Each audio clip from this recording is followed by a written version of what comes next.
ലോകം കോവിഡ് മഹാമാരിയുടെ ഭീതിയിൽ നിന്ന് ഏതാണ്ട് പൂർണ്ണമായും മുക്തമായി എന്ന് കരുതിയിരുന്ന വേളയിലാണ് സിക്കഡ എന്ന അപരനാമത്തിൽ പുതിയൊരു വകഭേദം ആരോഗ്യ വിദഗ്ധരുടെ ഉറക്കം കെടുത്തുന്നത്. ശാസ്ത്രീയമായി BA.3.2 എന്ന് വിളിക്കപ്പെടുന്ന ഈ വകഭേദം വൈറസ് പരിണാമത്തിന്റെ വിസ്മയിപ്പിക്കുന്നതും അതേസമയം ആശങ്കാജനകവുമായ പുതിയൊരു അധ്യായമാണ് തുറന്നിരിക്കുന്നത്. നിലവിൽ അമേരിക്കയിലെ പകുതിയോളം സംസ്ഥാനങ്ങളിലും യൂറോപ്പിലെ പ്രമുഖ രാജ്യങ്ങളിലും പടർന്നു പിടിക്കുന്ന ഈ വകഭേദം എന്തുകൊണ്ട് മറ്റ് വകഭേദങ്ങളെക്കാൾ വ്യത്യസ്തമാകുന്നുവെന്നും നാം എത്രത്തോളം ജാഗ്രത പാലിക്കണമെന്നും നമുക്ക് വിശദമായി ഒന്ന് പരിശോധിക്കാം. സിക്കഡ എന്ന പേര് ഈ വകഭേദത്തിന് ലഭിച്ചത് അതിന്റെ സവിശേഷമായ സ്വഭാവം മുൻനിർത്തിയാണ്. സിക്കഡ എന്ന ഷഡ്പദങ്ങൾ വർഷങ്ങളോളം മണ്ണിനടിയിൽ സുഷുപ്തിയിൽ കഴിഞ്ഞ ശേഷം പെട്ടെന്നൊരു ദിവസം പുറത്തു വരുന്നത് പോലെ ഈ വൈറസ് വകഭേദം ഏതാണ്ട് 2 വർഷത്തോളം മനുഷ്യർക്കിടയിൽ കാര്യമായ ചലനങ്ങൾ ഉണ്ടാക്കാതെ എവിടെയോ ഒളിഞ്ഞിരിക്കുകയായിരുന്നു.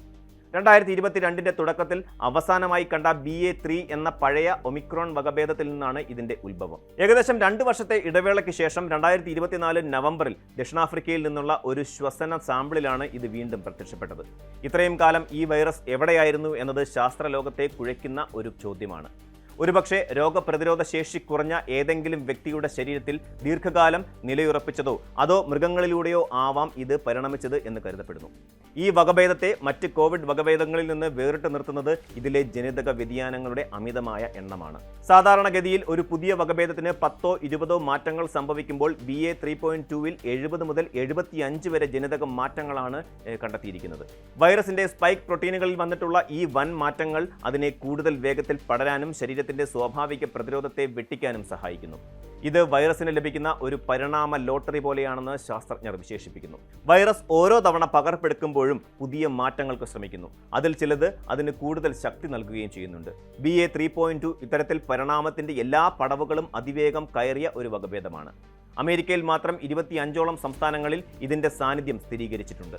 കാലിഫോർണിയ, ഫ്ലോറിഡ, ന്യൂയോർക്ക്, ടെക്സസ് തുടങ്ങിയ പ്രമുഖ സംസ്ഥാനങ്ങളിലെല്ലാം മലിനജല പരിശോധനകളിലൂടെയും അതുപോലെ ക്ലിനിക്കൽ സാമ്പിളുകളിലൂടെയും വൈറസിന്റെ സാന്നിധ്യം തിരിച്ചറിഞ്ഞു കഴിഞ്ഞു.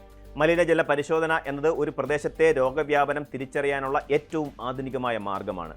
വ്യക്തികൾക്ക് രോഗലക്ഷണങ്ങൾ പ്രകടമാകുന്നതിന് മുൻപ് തന്നെ വൈറസ് സാന്നിധ്യം കണ്ടെത്താൻ ഇതിലൂടെ സാധിക്കുന്നു. ജർമ്മനി, ഡെൻമാർക്ക്, നെതർലൻഡ് എന്നീ രാജ്യങ്ങളിൽ നിന്ന് ശേഖരിച്ച സാമ്പിളുകളിൽ 30% BA.3.2 ആണെന്നത് ഇതിന്റെ വ്യാപന ശേഷി എത്രത്തോളം ഉണ്ടെന്ന് വ്യക്തമാക്കുന്നു.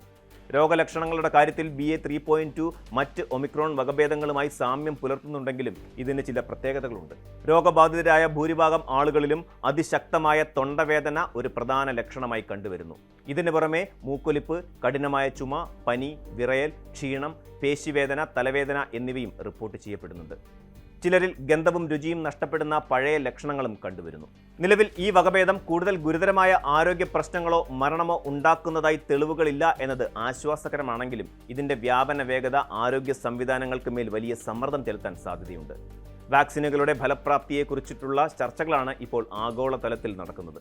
നിലവിലുള്ള വാക്സിനുകൾ പ്രധാനമായും JN.1 പോലെയുള്ള വകഭേദങ്ങളെ പ്രതിരോധിക്കാൻ ലക്ഷ്യമിട്ടിട്ടുള്ളതാണ്.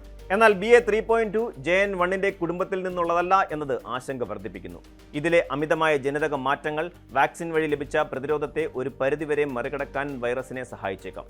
എന്നിരുന്നാലും വാക്സിനുകൾ നൽകുന്ന അടിസ്ഥാന പ്രതിരോധം രോഗം ഗുരുതരമാകുന്നതിൽ നിന്നും മരണത്തിൽ നിന്നും സംരക്ഷിക്കുമെന്ന് തന്നെയാണ് വിദഗ്ധർ അഭിപ്രായപ്പെടുന്നത്. പുതിയ ഡേറ്റകൾ പുറത്തു വരുന്നതോടെ മാത്രമേ വാക്സിനുകൾ ഈ വകഭേദത്തിന് എത്രത്തോളം ഫലപ്രദമാണെന്ന് കൃത്യമായി പറയാൻ സാധിക്കൂ. ഒരു വേനൽക്കാല തരംഗത്തിന് BA.3.2 കാരണമാകുമോ എന്ന സംശയം പലരും പ്രകടിപ്പിക്കുന്നുണ്ട്. കാലാവസ്ഥ മാറുന്നതനുസരിച്ച് ആളുകൾ ഇൻഡോർ ഒത്തുചേരലുകളിൽ കൂടുതൽ സമയം ചെലവഴിക്കുന്നത് രോഗവ്യാപനം വർദ്ധിപ്പിക്കാൻ കാരണമായേക്കാം. 2026 ഈ ആദ്യ മാസങ്ങളിൽ കോവിഡ് മരണനിരക്ക് കുറഞ്ഞു വരുന്നുണ്ടെങ്കിലും ആയിരക്കണക്കിന് ആളുകൾ ഇപ്പോഴും മരണപ്പെടുന്നു എന്നത് ഗൗരവകരമായ കാര്യമാണ്. വൈറസിന് പരിണമിക്കാനുള്ള അവസരം നൽകാതിരിക്കുക എന്നതാണ് ഇതിനെ തടയാനുള്ള ഏക മാർഗം. വൈറസ് എത്രത്തോളം ആളുകളിലേക്ക് പടരുന്നുവോ അത്രത്തോളം പുതിയ മാറ്റങ്ങൾ വരുത്താനുള്ള അവസരം അതിന് ലഭിക്കുന്നു. അതിനാൽ മാസ്ക് ധരിക്കുക, കൈകൾ വൃത്തിയായി സൂക്ഷിക്കുക, ആൾക്കൂട്ടങ്ങൾ ഒഴിവാക്കുക തുടങ്ങിയ അടിസ്ഥാന പാഠങ്ങൾ നാം കൈവിടരുത്. സിക്കഡ അല്ലെങ്കിൽ BA.3.2 നിലവിൽ ഒരു അടിയന്തര ഭീഷണിയായി മാറിയിട്ടില്ലെങ്കിലും അതിനെ നിസ്സാരമായി കാണുന്നത് അപകടകരമാണ്. വൈറസിന്റെ ഓരോ നീക്കവും നിരീക്ഷിച്ചുകൊണ്ട് അതിനനുസരിച്ചുള്ള പ്രതിരോധ പ്രവർത്തനങ്ങൾ സജ്ജമാക്കുകയാണ് വേണ്ടത്. രോഗപ്രതിരോധ ശേഷി കുറഞ്ഞവരും പ്രായമായവരും കൂടുതൽ ജാഗ്രത പാലിക്കണം. ശാസ്ത്രലോകം ഈ വകഭേദത്തിന്റെ സ്വഭാവം കൂടുതൽ പഠിച്ചുകൊണ്ടിരിക്കുകയാണ്. ഭയപ്പെടുകയല്ല, മറിച്ച് അറിവ് നേടുകയും ജാഗ്രത പാലിക്കുകയുമാണ് ഈ ഘട്ടത്തിൽ നാം ചെയ്യേണ്ടത്. കൂടുതൽ വാർത്തകൾക്ക് news 18 Keralam YouTube channel subscribe ചെയ്യുക.